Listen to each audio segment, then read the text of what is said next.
By 2030, 1.2 billion women worldwide will be in menopause, yet it remains one of the least discussed health topics. Women have been expected to silently endure the physical, emotional, and mental challenges that come with this transition, often without the education, support, or resources they deserve. So, what exactly is menopause? It marks the end of a woman's reproductive years, when the ovaries, which are the organs that store and release eggs for reproduction, stop functioning, and menstrual periods stop. But what most people call menopause is actually the menopausal transition, a phase leading up to the last period where hormone or body chemicals fluctuate and symptoms appear. Think of it like a roller coaster. The brain keeps sending signals to the ovaries, trying to get them to produce more estrogen and progesterone, which are chemicals in our body that regulate and support female reproductive health. But as the egg supply runs out, these chemical levels continue to decline, triggering change throughout the body. Some common symptoms of menopause include hot flashes and night sweats, sleep disturbances, joint and muscle discomfort, brain fog and forgetfulness, mood swings, anxiety, and even depression. But menopause isn't just about symptoms. It has long-term health effects too. Lower estrogen could weaken bones and increase the risk of heart disease, as estrogen helps protect blood vessels. Now that we've explored what menopause is and how it affects the body, let's take a step back and ask a bigger question. Why does menopause happen in the first place?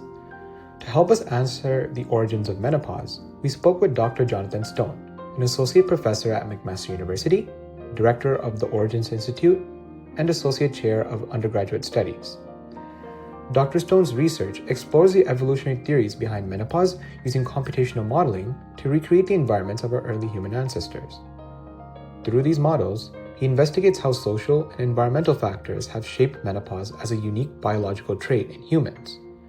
To begin, we asked Dr. Stone, briefly, can you please tell us why you think menopause exists? As humans age, especially with ovarian follicles being very unstable in an unstable configuration, genomic problems can arise over time.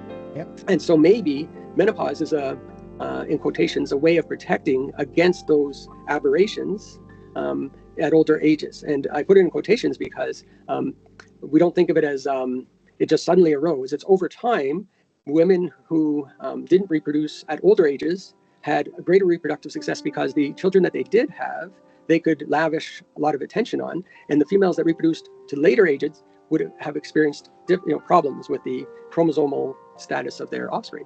And so you can imagine over evolutionary time how that might play out, where stopping reproduction halfway or a little more than halfway through life ultimately came to be a fixed characteristic. So another key concept in evolutionary research on menopause is the grandmother hypothesis. So we asked Dr. Stone, can you tell us a little bit about the grandmother hypothesis? How do you think this shaped human social structures and even contributed to our longer lifespans compared to other primates? The grandmother hypothesis, as it first was formulated, states that human females stop reproducing so that their daughters are freed, stop reproducing so that they can look after their grandchildren, so that their daughters are freed up from having to care for those grandchildren and therefore can have more offspring themselves. The way it would have affected social structure, we see anthropologists like to study what we call contemporary hunter-gatherer populations. These are populations like what live in South America in certain areas of rainforest like the Amazon. And they have no modern technology or electricity and live life what we think might have been like early human hunter-gatherers. It turns out a lot of their characteristics might not be identical to ancestral hunter-gatherers, but it's the best populations to study from a modern day perspective. And there we see indeed that older females definitely help rearing with the grand offspring, but they also partake in a lot of the chores. They actually contribute more to the group or population than do the actively reproducing younger females, the daughters maybe. And that's also thought to be a component of helping to rear the grand offspring, things like digging for food. Finally, to understand what benefits menopause might have, we asked, from an evolutionary perspective, what advantages might menopause have offered to our ancestors? If you think about it from an evolutionary perspective, once older females have stopped reproducing, the best strategy in quotations from an evolutionary perspective. So a behavior that would be selected positively over time would be to recuperate or recover some of that lost fitness by helping to rear grand offspring. So it makes perfect sense that there should be helping by females, and that's probably the hallmark of menopause. Now that we've gained insight from an expert, let's tackle some of the biggest myths and misconceptions surrounding menopause.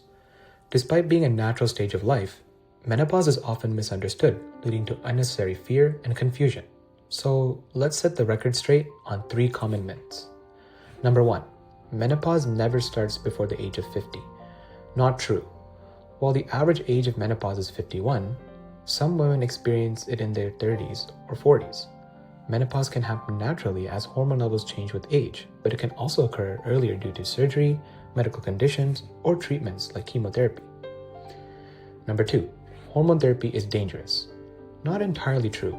While some studies suggest a link between combined hormone therapy, HT, and breast cancer risk, HT is typically prescribed at the lowest effective dose for the shortest necessary duration to manage symptoms. For many women, it provides safe and effective relief when used appropriately. And number 3, menopause just means you're getting old. Wrong. Menopause is a natural, biological transition, just like puberty. It marks the end of reproductive years, not the beginning of old age. And hey, no more periods or cramps? That's a win. As we wrap up, let's remember that menopause is not just an aging milestone. It's a natural transition, one that every female experiences in their own unique way. By seeking professional guidance and engaging in open conversations, we can break the stigma and ensure that no one faces menopause alone. The more we understand, the more we can confidently navigate the stage. Let's work toward a future where menopause is talked about, not whispered, where it's embraced, not feared.